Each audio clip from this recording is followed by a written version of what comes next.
இந்த பீக்கங்கா மாதிரி தான் நம்ம லைஃப்பில் வர பிடிச்ச பர்சனும். அவங்க வெளியே பார்க்குறதுக்கு ஹார்டாக தெரிவாங்க, ஆனால் உள்ளே இருக்கிறது ரொம்ப சாஃப்டாக இருக்கும்.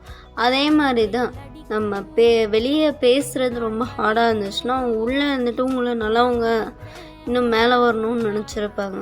பட் வெளியே பேசுகிற தோரணத்தை வச்சு யாரையுமே ஜட்ஜ் பண்ணாதீங்க. நல்லா பேசுகிறவங்க என்றைக்குமே நல்லவங்க கிடையாது.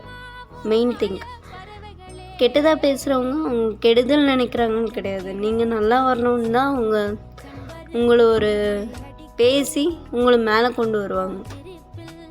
என்றைக்குமே இருந்துட்டு குறைய சொல்கிறவங்கக்கிட்ட பழகுங்க.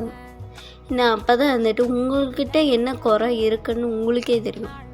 ஒரு நல்லா பேசுகிறவங்களுக்கு மட்டும் பழகிட்டு இருந்தீங்கன்னா உங்களோட குறைகள் எதுவுமே தெரியாது. நீங்கள் லைஃப் ஃபுல்லாக நீங்கள் ஒரு டம்பாக தான் இருப்பீங்க.